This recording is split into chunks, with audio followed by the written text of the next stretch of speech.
I'm so sorry, Erickson. Please forgive me. এরিসের কথা শেষ হওয়ার আগেই সেটা হঠাৎ মাথা ঘুরে তার বুকে ঢলে পড়ে। এরিস হতবিহ্বল হয়ে সেটাকে জাপটে ধরে তার মুখে আলতো চাপড় দিতে থাকে। পাগলের মতো তার নাম ধরে ডেকেও যখন কোনো লাভ হয় না, তখন তাকে কোলে তুলে নিয়ে দ্রুত বাহির বের হয়ে যায়। সে তাদের বাড়ির সামনে এরিসের অনেকগুলো মার্সিডিজ কার দাঁড়িয়েছিল। এরিসের আদেশ পাওয়া মাত্রই একেবারে সামনের গাড়ির ড্রাইভার দ্রুত গাড়ি স্টার্ট দিল। এরিস সেটাকে আরও প্রচণ্ডভাবে বুকে জাপটে নিয়ে রওনা দিল হসপিটালের উদ্দেশ্যে। ঢাকার বিখ্যাত এভারকেয়ার হসপিটালে অচেতন অবস্থায় সেটাকে নিয়ে এসেছে এরিস। সেটাকে কোলে করে বুকে জড়িয়ে নিয়ে উদ্ভ্রান্তের ন্যায় হসপিটালের করিডোর দিয়ে ছুটে চলেছে সে। ডক্টর ডক্টর বলে রীতিমতো শোরগোল করে চলেছে সে। এই মুহূর্তে ন্যূনতম কমন সেন্সটুকুও যেন খুইয়ে ফেলেছে সে। আশেপাশে অবস্থানরত নার্স, ওয়ার্ড বয় এবং মানুষরা তার অবস্থা দেখে হতবিহ্বল হয়ে তাকিয়ে রয়েছে।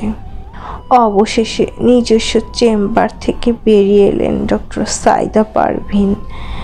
তার সাথে সাথে আরও দুজন নার্স ছুটে এলো। এরিস তার কাছে এসে থামলো। তার পিছু পিছু কয়েকজন বডিগার্ডও ছুটে এলো। এরিস সাইদা পারভিনের উদ্দেশ্যে বেশ উত্তেজিত কণ্ঠে বলতে লাগলো, My wife suddenly fainted. Get her well soon, doctor, please. বহু বছর পর এরিসের কণ্ঠে স্পষ্ট কাতরতা টের পাওয়া গেল। সে বারবার তার অচেতন মুখ পানে অসহায় দৃষ্টিতে তাকাচ্ছে। তার ফর্সা চেহারা রক্তিম আভা ধারণ করেছে। ঝরঝর করে ঘাম ঝরছে তার প্রশস্ত সুঠাম দেহ থেকে। মধ্যবয়সী ডক্টর সাইদা পারভিন এরিসের কাঁধে হাত রেখে অভয় দিয়ে বললেন। তারপর তিনি ওয়ার্ড বয়দের ইশারা করলেন স্ট্রেচারে করে সেটাকে কেবিনে নিয়ে যাওয়ার জন্য। এটা বুঝতে পেরে মুহূর্তেই এরিসের চোখ মুখ ক্রোধান্বিত হয়ে উঠল। সে সাইদা পারভিনের দিকে কঠিন দৃষ্টিতে তাকিয়ে শক্ত কণ্ঠে বলল, আমার ওয়াইফের গায়ে কোনো পরপুরুষের স্পর্শ যেন না লাগে। আমাকে বলুন কি করতে হবে। আমি ওকে কেবিনে নিয়ে যাচ্ছি। এমনকি সম্পূর্ণ সময় আমি ওর পাশে থাকবো। আর যদি আপনারা কিছু করতে না পারেন, আমার ওয়াইফের যদি সামান্য কিছুও হয়, তাহলে এর পরিণতি কিন্তু মোটেও ভালো হবে না। সব ধ্বংস করে দেব, সব।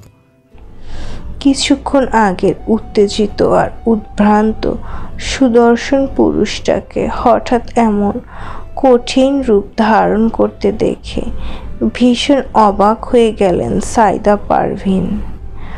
পরক্ষণে কিছু একটা ভেবে ঠোঁটের কোণে মুচকে হাসি ঝুলিয়ে দিলেন তিনি। যৌবনকালে তার স্বামীও তাকে নিয়ে পুরোপুরি এরিসের মতো করে না হলেও অনেকটা এরকম টাইপের পজিটিভ আর কেয়ারিং ক্যারেক্টারের ছিলেন। এরিসের আজকের ঘটনা দেখে তার যৌবনকালের স্মৃতিগুলো মুহূর্তে মস্তিষ্কের মানসপটে ভেসে উঠল। কিন্তু আফসোস, বছর দুয়েক আগে সে প্রিয়জন তাকে ছেড়ে সুদূর পরলোকে পাড়ি জমিয়েছে। সেসব ভাবতে করুণ একটা দীর্ঘশ্বাস বেরিয়ে এলো সাইদা পারভিনের কণ্ঠনালী থেকে।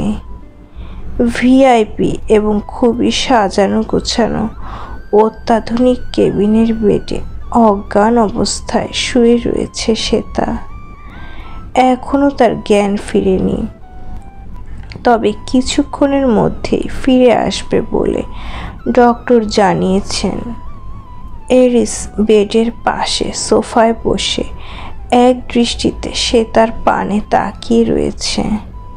তার দৃষ্টি ও মুখাবয়বে প্রগাঢ় দুশ্চিন্তা এবং স্পষ্ট আকুলতা বিদ্যমান। আধা ঘন্টা যাবৎ সে তার পানে একইভাবে একই দৃষ্টি নিয়ে এভাবে বসে রয়েছে। কখনো বা সে তার চোখে মুখে এবং মাথায় আলতো করে হাতের এবং ঠোঁটের ছোঁয়া বুলিয়ে দিচ্ছে। হঠাৎ করে এরিসের ফোনটা ভাইব্রেট করে উঠল। তাতেই যেন সম্বিত ফিরে পেল সে। ফোন বের করে সামনে ধরতেই দেখতে পেল ফারহান ভিডিও কল দিয়েছে। ভ্রুজোড়া কুঁচকে এলো এরিসের। ফারহান তো সবসময় তার আশেপাশেই থাকে, তাহলে এখন হঠাৎ ভিডিও কল দিচ্ছে কেন?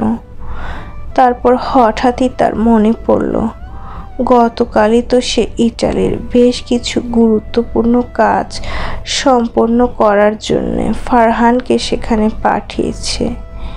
ইদানিং সে তার কথা ভাবতে ভাবতে অন্য সব চিন্তা তার মাথা থেকে প্রায় বেরিয়ে গিয়েছে বলতে হবে। এসব ভাবতে ভাবতে কলটা রিসিভ করলো এরিস। স্ক্রিনে ভেসে উঠল ফারহানের ঘর্মাক্ত এবং চিন্তিত মুখশ্রী। তবুও মুখে যথাসম্ভব সৌজন্যমূলক হাসি টেনে ফারহান বলে উঠল, good morning sir. Good afternoon. Oh sorry sir, Bangladesh সময় তো এখন দুপুরের প্রায় শেষ দিকে। বিশেষ কোনো প্রয়োজনে কল করেছ?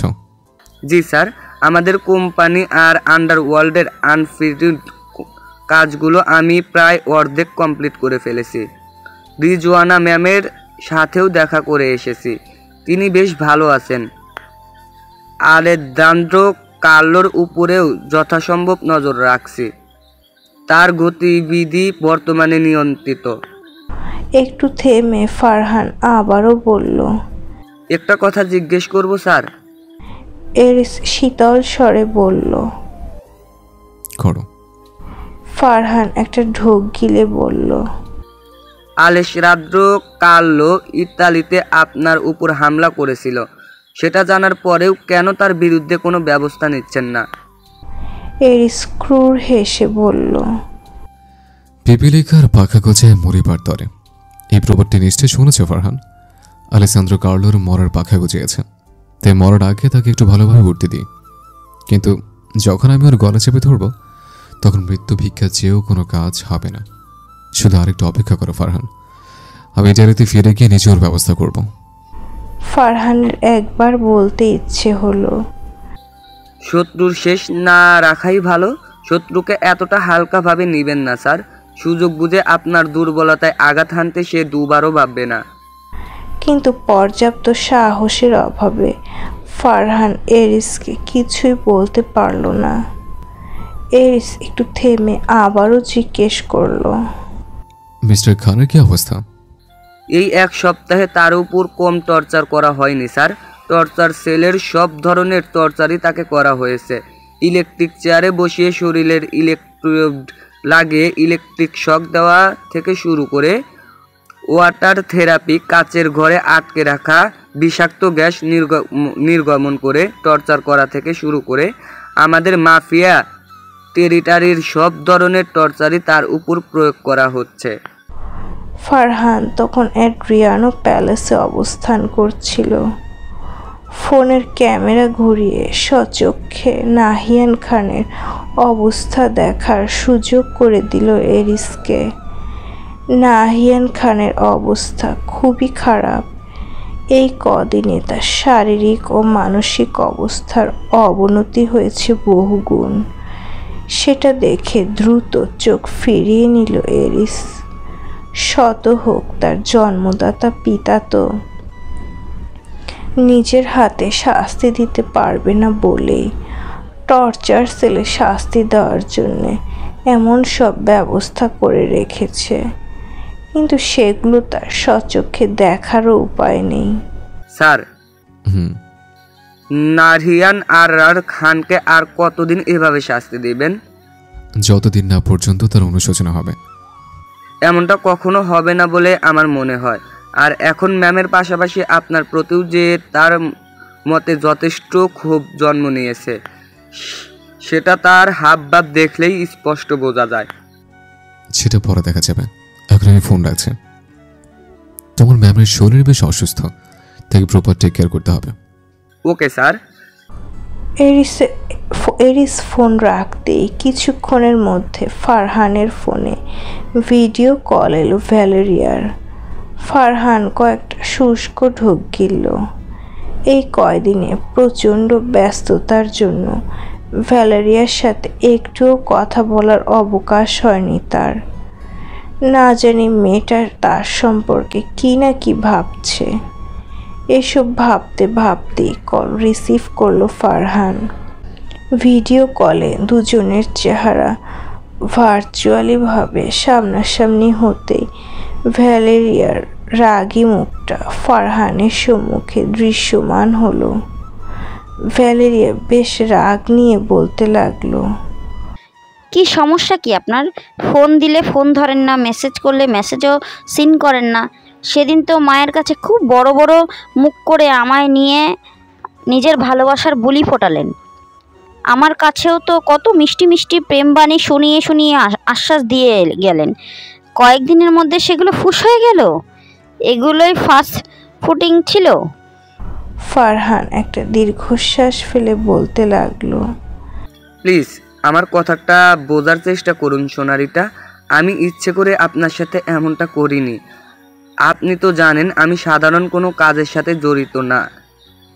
ইটালির মাফিয়া বস এরিস অ্যাড্রিয়ানোর পার্সোনাল সেক্রেটারি আমি। ইদানিং আমার কাজের ব্যস্ততা আরও বাড়ছে। ইতালিতে একা হাতে সবটা সামলাতে হচ্ছে আমায়। আশা করি আমার দিকটা বুঝতে পারছেন আপনি। ভ্যালেরিয়া আরও তেতে উঠে বলল, আপনি আর আপনার ওই বস দুজনেই জাহান্নামে যান। ফারহান ফিচেল হেসে বলল, বসের সাথে না, আমি আপনার সাথে জাহান্নামে যেতে চাই সোনারিটা। ভ্যালেরিয়া মুখ ভেঙচি দিয়ে বলল, ফ্লার্টিং তো ভালোই করতে পারেন দেখছি। তা কতজন মেয়েকে এইভাবে পটিয়েছেন শুনি? ফারহান একটা দীর্ঘশ্বাস ফেলে বলল, আপনি ছাড়া এই দু চোখ যে আর কাউকেই খুঁজে পায় না সোনারিটা। সবচেয়ে বড় কথা, আর কাউকে খোঁজার সুযোগও নেই, যেখানে আপনাকে নিয়ে ভেবেই দিবানিশি পার করি। ভ্যালেরিয়া রাখতে গিয়েও হেসে ফেলল। ফারহান ছেলেটাই এমন, কথার জাদুতে খুব দ্রুত মানুষকে ভুলিয়ে ফেলে। তার উপর খুব বেশিক্ষণ রেগে থাকা যায় না। ভ্যালেরিয়ার স্নিগ্ধ হাসি মাখা মুখটা দেখে ফারহানের ঠোঁট হাসি ফুটে উঠল। পরক্ষণে সে এক ভ্রু উঁচু করে বলে উঠল, বাই দ্য ওয়ে, আপনি কি আমায় মিস করেছিলেন সোনারিটা? ভ্যালেরিয়া ভাব দেখিয়ে বলল, আপনাকে মিস করতে আমার বয়েই গেছে। ফারহান মুচকি হেসে বলল। সেটা তো দেখাই যাচ্ছে ম্যাম। ভ্যালেরিয়া হঠাৎ বিচলিত হয়ে বলল, আপনি কবে আমার সাথে দেখা করবেন ফারহান? মা প্রায় সবসময় আপনার কথা বলে, আর আমিও। আপনারও কি? ভ্যালেরিয়া লজ্জা মিশ্রিত হাসি হেসে বলল, আমারও আপনাকে খুব মনে পড়ে। ফারহানের মুখে চওড়া হাসি ফুটে উঠল। সে প্রাণবন্ত হেসে বলল, তার মানে আপনি পটে গেছেন? ভ্যালেরিয়া কপট রাগ দেখিয়ে বলল, পটে গেছি মানে? ফারহান উচ্ছ্বসিত হয়ে বলে উঠল, তার মানে তোমার আর আমার সেটিং পাক্কা। কথা দিচ্ছি খুব দ্রুতই সব কাজ শেষ করে হবু শাশুড়ি মায়ের কাছে তোমার জন্য বিয়ের প্রস্তাব নিয়ে আসছে। বিয়ের কথা শুনে লজ্জায় রাঙা হয়ে গেল ভ্যালেরিয়া। ভ্যালেরিয়াকে লজ্জায় ব্লাশ করতে দেখে ফারহান আরও দুষ্টুমি করে বলে উঠল, লজ্জা পেলে কিন্তু আপনাকে একদম রেডি চিলির মতো লাগে সোনারিটা। ভ্যালেরিয়া আরও দ্বিগুণ লজ্জাবতী লতা বনে গিয়ে আর কোনো কথা না বলেই দ্রুত কল কেটে দিল। এদিকে ফারহান উচ্চ শব্দে হেসে উঠল।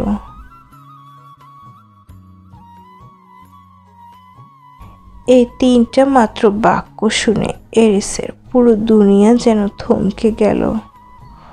মুহূর্তে স্তব্ধ হয়ে গেল তার চারিপাশ। এক অজানা শিহরণ জাগানো অনুভূতি তার কঠিন বক্ষ পিঞ্জরে রীতিমতো তোলপাড় শুরু করে দিল। চোখ দুটোতে জড়ো হলো প্রচণ্ড বিস্ময়। মিসেস সাইদা পারভিন হাসি মুখে তার দিকে তাকিয়ে থাকলেও সে ফ্যাল দৃষ্টিতে তার দিকে তাকিয়ে রইল। প্রবল উত্তেজনায় এরিসের হাত পা রীতিমতো কাঁপছে, গলার স্বর খাদে নেমে এসেছে। তবুও সে কয়েকটা ঢোক গিলে সাইদা পারভিনের উদ্দেশ্যে কোনো মতে উচ্চারণ করল, Are you telling the truth, doctor?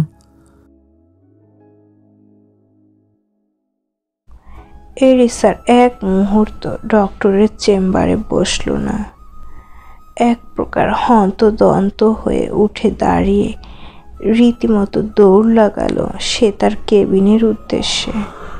Hospital করিডোরের দুই পাশে তার গার্ডরা বন্দুক হাতে দাঁড়িয়েছিল। তাদের বসকে এতটা উত্তেজিত হয়ে এরকম আচরণ করতে তারা কখনো দেখেনি। তাই সকলে অবাক হয়ে তার যাওয়ার পানে তাকিয়ে রইল। যাওয়ার আগে অবশ্য এরিস সম্পূর্ণ হসপিটাল জুড়ে মিষ্টি বিতরণ করার আদেশ দিয়ে গেল তাদেরকে। কতগুলো গার্ড সে আদেশ রক্ষার্থে মিষ্টি কিনে আনতে দ্রুত ছুটে গেল বাহিরে। এদিকে সে তাকে ঘিরে কেবিনে বসেছিল তার পরিবারের সকল সদস্যরা। এরিস শ্বেতাকে নিয়ে হসপিটালে চলে যাওয়ার পরবর্তীতে তারা সায়নের অবস্থা সম্পর্কে জানতে পেরেছে। সেখানে উপস্থিত গার্ডরা তাদেরকে সব ঘটনা খুলে বলেছে। তাই তারা সায়নকে হোম ট্রিটমেন্ট করিয়ে নার্সিং হোমে রেখে এসেছে। আপাতত এরিসের সামনে কোনোভাবেই কেউ আনতে চায় না তাকে। এদিকে এরিস উত্তেজিত ভঙ্গিতে সে তার কেবিনের সামনে এসে দাঁড়ালো। সকলের দৃষ্টি গিয়ে নিবদ্ধ হলো তার দিকে। অথচ এরিসের তীব্র অনুভূতি সম্পন্ন দৃষ্টিজোড়া কেবলমাত্র সে তার দিকে স্থির। তার চোখ জোড়াতে এই মুহূর্তে অগাধ অনুভূতিরা খেলা করছে। শ্বেতা সহ বাকিদের চোখে মুখে স্পষ্ট জিজ্ঞাসা। এরিস ধীর পায়ে সে তার দিকে এগিয়ে গেল। উপস্থিত সকলকে অগ্রাহ্য করে তার কপালে, দুই চোখের পাতায়, দুই গালে এবং ঠোঁটে পরপর কয়েকটা চুমু খেল। তারপর তাকে শক্ত করে বুকে জড়িয়ে নিল। উপস্থিত বয়োজ্যেষ্ঠরা লজ্জায় বিব্রত হয়ে দৃষ্টি নামিয়ে নিল। অন্যরাও অন্যদিকে ঘুরে দাঁড়িয়ে পড়ল। সে তা আর চোখে চারপাশে একবার নজর বুলিয়ে এরিসের দিকে তাকিয়ে শান্ত কণ্ঠে জিজ্ঞাসা করল, কি হয়েছে এরিস? ডক্টর কি বলল? এরিস সে তার কপালে কপাল ঠেকিয়ে তীব্র অনুভূতি জড়ানো আর্দ্র কণ্ঠে বলে উঠল, আমাদের মাঝে নতুন অতিথি আসতে চলেছে এরিকসন। সে তা কয়েক মুহূর্ত ফ্যাল নয়নে এরিসের দিকে তাকিয়ে রইল। যখন তার কথার মর্মার্থ বুঝতে পারল, তখনই আপনা আপনি তার এক হাত চলে গেল পেটে। সেদিকে তাকিয়ে তার দু চোখ ছাপিয়ে অগণিত অশ্রুকণায় সে ভিড় করল। এরিসের চোখও ততক্ষণে ভিজে উঠেছে। সে তা অতি খুশির আতিশয্যে এরিসকে জড়িয়ে ধরেই কেঁদে উঠল। উপস্থিত সকলে এই খুশির সংবাদ শুনে আল্লাহ তাআলার অশেষ শুকরিয়া জ্ঞাপন করতে লাগলো। অভিনন্দনে সিক্ত করতে লাগলো এরিস ও শ্বেতাকে। তারপর এরিস ও শ্বেতাকে একান্ত মুহূর্ত কাটানোর সুযোগ করে দিয়ে ধীরে ধীরে সকলে কেবিনের বাহিরে বেরিয়ে গেল। এরিস শ্বেতাকে বেড থেকে উঠিয়ে কোলে তুলে নিয়ে উদ্ভ্রান্তের ন্যায় গোল করে ঘুরপাক খেতে লাগলো আর চিৎকার করে বলতে লাগলো, আমি বাবা হতে চলেছি সুইটহার্ট, আমি বাবা হতে চলেছি, ইয়াহু। শ্বেতা ভয় পেয়ে এরিসের শার্টের কলার খামচে ধরে রইল। ভয়ার্ত কণ্ঠে বলতে লাগলো, আমাকে প্লিজ নিচে নামান এরিস, ভয় লাগছে আমার। এরিস শ্বেতাকে বেডে শুয়ে দিয়ে দ্রুত উঠে গিয়ে কেবিনের দরজা আটকে দিল। তারপর শ্বেতার কাছে বসে তার তলপেট থেকে কাপড় সরিয়ে দিয়ে সেখানটায় নিজের কম্পিত হাত জোড়া দিয়ে ক্রমাগত স্পর্শ করতে লাগলো। পেটের কাছে কান নিয়ে শুনতে চেষ্টা করতে লাগলো নিজের অস্তিত্বের অংশের স্পন্দন। এরপরে পরপর কয়েকটা চুমু খেলো সেখানটায়। শ্বেতা আজকে এরিসের সম্পূর্ণ অন্যরকম একটা স্পর্শ অনুভব করলো, যেখানে ছিল না কোনো কামুকতার ছোঁয়া কিংবা নিত্যদিনের ভালোবাসার স্পর্শ। ছিল এক হবু পিতার নবপিতৃত্বের স্বাদ, আস্বাদনের অঢেল ও প্রাণবন্ত স্পর্শ। শ্বেতা, হুম? বিশ্বাস করো, আমি একজন খুব ভালো বাবা হব। একদমই আমার বাবার মতো পাষাণ আর নিকৃষ্ট হব না। তার জন্য আমি পাষাণ আর নিকৃষ্ট হতে হয়েছে। আমার সন্তানের বেলায় আমি সেটা কিছুতেই হতে দেব না। আর তোমাকে একজন আদর্শ মা হতে হবে এডিকশন। কিছুতেই আমার মায়ের মতো নিজের সন্তান আর আমাকে ছেড়ে কখনো কোথাও যেতে পারবে না তুমি। আমি অবশ্যই খুব ভালো মা হব এরিস, কিন্তু আপনি ভালো বাবা হবেন, ভালো স্বামী হবেন না? সে তার প্রশ্নে এক মুহূর্ত থমকালো এরিস। কয়েক মুহূর্ত চুপচাপ থেকে তারপর দৃঢ় কণ্ঠে বলল, সেটা না হয় সময়ের উপরে ছেড়ে দাও। আমি কথা বলার চেয়ে প্রমাণ করে দেখাতে বিশ্বাসে। সেটা এক টুকরো মিহি হাসি হাসল। পরক্ষণে কিছু একটা ভেবে বিষণ্ণ কণ্ঠে বলল, কিন্তু আপনার পাপের জগৎ আমাদের ভালোভাবে বাঁচতে দেবে না এরিস। মুহূর্তেই এরিসের শান্ত শিষ্ট চেহারাটা ক্রোধান্বিত হয়ে উঠল। দাঁতে দাঁত পিষে সে হিংস্র কণ্ঠে বলে উঠল, আমার একমাত্র ভালোবাসা এবং আমাদের অস্তিত্বের অংশকে বাঁচিয়ে রাখার সংগ্রামে আমি পুরো পৃথিবীর বিরুদ্ধে লড়াই করতেও রাজি আছি। কেউ তোমাদের দিকে একটা ফুলের টোকা দেওয়ার আগে স্বয়ং আমাকে তাদের মোকাবেলা করতে হবে। আমি আমরণ তোমাদের সামনে ঢাল হয়ে দাঁড়াবো। আমার ভয় করে এরিস, কিসের ভয়? আপনাকে হারানোর। নির্দ্বিধায় কথাটা বলে ফেলল শ্বেতা। এরিস অবাক নয়নে তার দিকে তাকিয়ে রয়। সে কখনো ভাবতেও পারেনি তার জন্য শ্বেতার মনে সফট কর্নার থাকতে পারে, অথবা থাকলেও সেটা কালের অতল গহ্বরে হারিয়ে গিয়েছে, এমনটাই তার ধারণা ছিল। আর আমি যদি সবসময় এমনই থাকি, কখনো না বদলাই, পারবে আমার সাথে আজীবন থাকতে? পারবে সারাটা জীবন মানিয়ে নিতে? শ্বেতা কিছুক্ষণ চুপ করে থাকলো। তারপর এরিসের গালে এক হাত রেখে স্পষ্ট কণ্ঠে বলল, আমি আপনাকে আপনার স্রোতেই আমার মতো করে গড়ে নিব এরিস। আপনার সত্তার ভেতরেই আমার সত্তার জাগরণ ঘটাবো আমি। এরিস শ্বেতার হাতের উপর নিজের এক হাত রেখে তার দিকে অশ্রুসিক্ত নয়নে তাকিয়ে থেকে বলে উঠল, সেটা কি শুধুই কম্প্রোমাইজ, নাকি নিরেট ভালোবাসার মাধ্যম? জানি না, তবে নিজের উপর পরিপূর্ণ বিশ্বাস আছে আমার, আর বিশ্বাস আছে আমার পরওয়ারদিগারের উপর।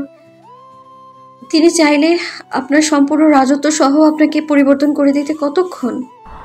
এরিস আর শ্বেতা একে অপরের দিকে দীর্ঘক্ষণ তাকিয়ে রইল। নীরবতা ভেঙে এরিস আবারও বলে উঠল, এডিকশন, হুম? তুমি একটা কথা বলেছিল, যেটা মনে মনে সহস্র বললেও কখনো সরাসরি তোমার সামনে বলার সুযোগ পাইনি। না, বলুন। এরিস একটু থেমে কি যেন ভাবলো, তারপর একটা দীর্ঘশ্বাস ফেলে বলল, না, এখনই বলবো না। যেদিন তুমি মন থেকে নিজের অনুভূতিগুলো সম্পর্কে শতভাগ নিশ্চিত হতে পারবে, তোমার সত্যি সত্যি মনে হবে তুমি আমার আজীবন সঙ্গী হয়ে আমার সাথে পথ চলতে পারবে, তোমার মনে হবে আমি তোমার ভালোবাসার যোগ্য, সেদিনে না হয় আমি নিজের এই অব্যক্ত অনুভূতিটা তোমার সামনে প্রকাশ করব। শ্বেতা এক মহাচ্ছন্ন দৃষ্টিতে এরিসের পানে তাকিয়ে থাকে।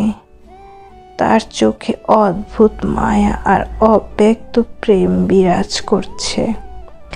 সামনের পুরুষটির চোখেও এখন হিংস্রতার লেশমাত্র নেই।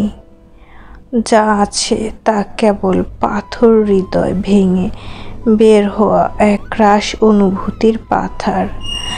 এরিস ধীরে ধীরে উঠে গিয়ে কেবিনের সবগুলো জানালার পর্দা সরিয়ে দিল। তখন সন্ধ্যা ঘনিয়ে এসেছে। গোধূলি বেলার রক্তিম আভা আকাশ জুড়ে ছড়িয়ে পড়েছে। তার মাঝেও চোখ ঝলসানো শত সহস্র ফানুস আকাশ জুড়ে বিচরণ করছে। তারপরে হঠাৎ সন্ধ্যার আকাশে অগণিত আতশবাজির সমারোহের মাধ্যমে ভেসে উঠল স্প্যানিশ এবং ইংরেজি কয়েকটি শব্দ। MI, Amr and my existence. এটি একটি বিলাসবহুল প্যালেসের বার কাউন্টারে বসে মদ্যপানে লিপ্ত রয়েছে দুজন মানবী। দুজনের বয়সের পার্থক্য তেমন একটা নেই। পুরুষটি 30 এবং তরুণীটি তার থেকে আনুমানিক 6-7 বছরের ছোট হবে। বলতে গেলে দুজনেই যৌবনের সময় পার করছে। মানবটির পরনে ফর্মাল ব্ল্যাক কালারের স্যুট জিন্স এবং মানবীটির পরনে ব্ল্যাক ক্রপ টপ স্যুট এবং স্কিনি ক্রপ স্যুট ট্রাউজার।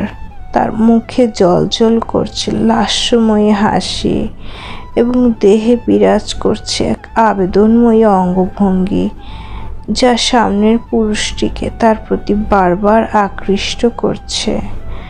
কাচের গ্লাসে আরও খানিকটা রেড ওয়াইন ঢেলে নিয়ে আলেসান্দ্রো কার্লো তার সামনাসামনি বসা নীলিমার উদ্দেশ্যে ক্যাটক্যাটে ইটালিয়ান ভাষায় বলে উঠল, তা মিস বিউটিফুল, হঠাৎ করে আমার শরণাপন্ন হলেন কি জন্যে? নীলিমা ঠোঁটের কোণে লাস্যময়ী হাসি ঝুলিয়ে রেখে গ্লাসে একটা চুমুক দিয়ে ইটালিয়ান ভাষাতে বলে উঠল, কেন মিস্টার, প্রয়োজন ছাড়া আমি আসতে পারি না বুঝি? অ্যাটলিস্ট আমার মতো সুন্দরী মেয়ে তো আসতেই পারে আপনার মতো হ্যান্ডসাম সুপুরুষের কাছে। বলে আলেসান্দ্রো কার্লোর দিকে আরও একটা লাস্যময়ী দৃষ্টি ফেলে চোখ টিপ মারল নীলিমা। আলেসান্দ্রো কার্লো বাঁকা হেসে বলল, হ্যান্ডসাম হয়ে পড়েছি আরেক বিপদে। আমার পিছনে সবসময় মেয়েদের লাইন পড়ে থাকে, কাকে রেখে কাকে সময় দিব সেটাই মাঝে মধ্যে বুঝতে পারি না। নীলিমা মনে মনে আলেসান্দ্রো কার্লোর পিন্ডি চটকাতে থাকে। কটমট করে মনে মনে বলতে থাকে, হ্যান্ডসাম না ছাই, আয়নায় ভালো মতো নিজের চেহারাটা দেখেছিস? শুধু ঠেকায় পড়ে তোর কাছে এসেছি এরিস ভাইয়াকে নিজের করে পাবো বলে, না হলে তোর মতো হাদারামের কাছে আসতে আমার বয়ে গেছে। আলেসান্দ্রো কার্লো পুনরায় ড্রিঙ্কসে চুমুক দিয়ে একটা সিগারেট ধরিয়ে কিছু সময় ধরে ধোঁয়া উড়াতে লাগলো। তারপর নীলিমার দিকে আর চোখে তাকিয়ে বলল, এখন কি প্রয়োজন আমার কাছে এসেছেন সেটা ঝটপট করে বলে ফেলুন। কারণ ছাড়া আমার কাছে আসার মানুষ আপনি তো নন। অন্তত অ্যারিস অ্যান্ডি আনুর রিলেটেড হলে তো একদমই নয়। নীলিমা একটা সিগারেট মুখে নিয়েছিল, সেটা একটা টান দিয়ে গলা খাকারি দিয়ে রয়ে শুয়ে বসে বলল, অ্যারিস, অ্যাড্রিয়ানোর জীবন থেকে একটা মেয়েকে সরাতে হবে, তার জন্য আপনার সাথে ডিল করতে চাই আমি। আলেসান্দ্রো কার্লো বক্র হেসে একবার নীলিমার আপাদমস্তক জুড়ে নিজের বিশ্রী দৃষ্টি বুলালো। সেটা দেখে গা গুলিয়ে এলো নীলিমার। তবুও দাঁতে দাঁত চেপে সবটা সহ্য করলো। মুখে যথাসম্ভব কৃত্রিম হাসি বজায় রাখলো। আলেসান্দ্রো কার্লো বলে উঠল, ডিল তো অবশ্যই করা যায়। বিনিময় প্রথা জানেন, সেটাই করা যাক। আমি আপনাকে কিছু দিলাম আর আপনি আমাকে কিছু দিলেন, তাতেই তো হয়। নীলিমা চোখ ছোট ছোট করে বলল। তার মানে? আলেসান্দ্রো কার্লো শয়তানি হাসি দিয়ে বলল, সেটা সময় মতো আপনার কাছ থেকে আদায় করে নিব আমি। একটা কথা জানেন তো, আমার নজর একবার যেটাই পড়ে সেটা যে কোনো মূল্যে আমি আদায় করে নিই। নীলিমা কিছু বলল না। আলেসান্দ্রো কার্লো আবারও বলতে শুরু করলো, শুনলাম নাহিয়ান খানকে নাকি এরিস কোথাও সরিয়ে নিয়েছে। কোথায় নিয়েছে কিছু জানেন আপনি? নীলিমা মাথা নাড়িয়ে না বোধক বোঝালো। তারপর বলল, আমিও কয়েকদিন যাবত তাকে দেখছি না। আচ্ছা, ওসব কথা বাদ দিন, আমরা কাজের কথায় আসি। আপনি আমার কাজ করে দিতে পারলে আমি আপনার যে কোনো গুরুত্বপূর্ণ কাজে সাহায্য করতে রাজি আছি। আলেসান্দ্রো কার্লো কিছু না বলে বাঁকা হাসলো। নীলিমা বলে উঠল, তাহলে ডিল ডান। ডান বলে হাই ফাইভ করলো দুজন। তারপর চিয়ার্স করে আবারও ড্রিঙ্কস করতে লাগলো তারা। আলেসান্দ্রো কার্লো মনে মনে অন্য অঙ্ক কষতে লাগলো। নীলিমার দিকে তার অশুভ নজর পড়েছে। তাকে যে কোনো মূল্যে তার নিজের করা চাই, সেটা এক রাতের জন্য হলেও। অথচ সেটা সম্পর্কে নীলিমা সম্পূর্ণ অজ্ঞাত। অপরদিকে এরিসের কাছ থেকে বদলা সে যে কোনো মূল্যেই নিবে, সেটা তার দুর্বলতম জায়গায় আঘাত করেই হোক না কেন। সেই সাথে নাহিয়ান খানের ব্যাপারটাও তাকে ভাবাচ্ছে। তার কেন যেন মনে হচ্ছে নাহিয়ান খানের সাথে এরিসের কোনো কিছু একটা হয়েছে। যদি এমনটাই হয়ে থাকে, তাহলে নাহিয়ান খানকে হাত করে এরিসকে কাবু করতে তার জন্য আরও সহজ হবে। এসব ভাবতেই মনে মনে একটা পৈশাচিক হাসি হাসল আলেসান্দ্রো কার্লো। সমাপ্ত, তবে চলবে।